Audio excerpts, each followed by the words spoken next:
नमस्कार बंधुरा आशा करी तुम्हारा सबाई भालो आछो। और आज के चले एसेছি আমার চ্যানেল বঙ্গজয়তে। আর আমার চ্যানেল বঙ্গজয়তে তোমাদের স্বাগত জানাই। তো চলো আজকে দেখে নেওয়া যাক আজকে ফুটবলের কি খবর আছে, ডার্বি হবে কি হবে না, সব কিছুর আপডেট আজকে পেয়ে যাবে। কিন্তু তার আগে লাইক শেয়ারের সাথে অবশ্যই বেশি করে সাবস্ক্রাইব করো, যাতে তোমাদের সাবস্ক্রাইব করলে আমি আরও ভালো ফুটবলের খবর মানাতে উৎসাহ পাই। চলো আজকের খবর দেখে নিয়ে এবার আমরা প্রথমে চলে আসি আই লিগের খবরে। এবং আই লিগে মোহামেডান চ্যাম্পিয়ন হওয়ার পথে আরও এক ধাপ এগালো। গতকাল তো মোহামেডান তোমরা জানো 3-2 গোলে গোকুলাম কেরালাকে হারিয়েছিল। আর আজ শ্রীনিধি ডেকা নিজের ঘরের মাঠে 2-3 গোলে হেরে গেছে রিয়েল কাশ্মীরের কাছে। তো এই হারের ফলে শ্রীনিধি ডেকান মোহামেডানকে তাড়া করছিল এবং এই হারের ফলে তারা অনেকটাই পিছিয়ে পড়ল। এবং রিয়েল কাশ্মীর 17 ম্যাচে 33 পয়েন্ট পেয়ে 2 নম্বর উঠে এলো এবং মোহামেডান 5 পয়েন্ট লিড পেয়ে গেল। আজকে রিয়েল কাশ্মীর জিতায়, তারা 17 ম্যাচে 38 পয়েন্ট। তো আজকে রিয়েল কাশ্মীর জিতে যায়, মোহামেডানের অনেকটাই সুবিধা হলো এই আই লিগ খেতাব জয়ের লক্ষ্যে এগিয়ে যাওয়ার জন্যে। এবার আইএসএল একটু ইস্টবেঙ্গলের দিকে নজর রাখা যাক। ইস্টবেঙ্গল কিন্তু আজ চলে গেল গোয়াতে, গোয়ার সাথে আইএসএলের ম্যাচ খেলতে।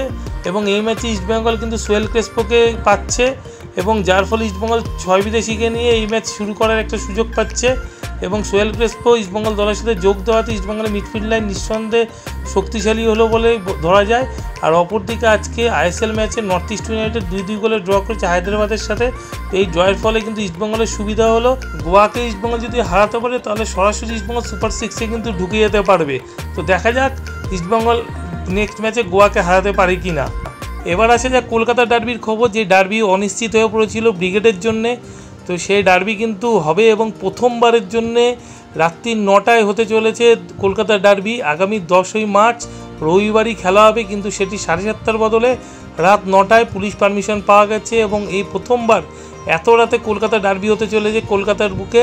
তো দেখা যাবে যে রাত 9টার সময় কলকাতার ফুটবল প্রেমীদের কতটা উৎসাহ থাকে অত রাতে ফুটবল মাঠে ডার্বি দেখা। তবে মনে হয় সেদিনকে কিন্তু টিকিটের একটা বড় ধরনের ক্রাইসিস থাকবেই, কেননা বাঙালির মনে সবসময় ফুটবল বিরাজ করেছে এখনও করছে। তো রাত 9টায় প্রথমবার ডার্বি দেখার অভিজ্ঞতা হতে চলেছে ভারতীয় ফুটবল প্রেমীদের কাছে। তো এবার দেখে নেওয়া যাক একটু রসগোল্লা ডার্বির খবর। আজকে রিলায়েন্স ফাউন্ডেশন ডেভেলপমেন্ট লিগে খেলা ছিল ইস্টবেঙ্গল বনাম উড়িষ্যা এফসির। এবং ইস্টবেঙ্গল উড়িষ্যা ম্যাচ মানে রসগোল্লা ডার্বি। আর এই ম্যাচে ইস্টবেঙ্গল 2 বাঙালির গোল শ্যামল বেস্টা এবং তন্ময়ের গোলে ইস্টবেঙ্গল 2-1 গোলে উড়িষ্যা এফসিকে হারিয়ে দিয়েছে। তো আজকের মতো এখানেই শেষ করছি, আবার নতুন খবর নিয়ে তোমাদের সাথে দেখা হবে আগামীকাল। সবাই ভালো থেকো, গুড বাই।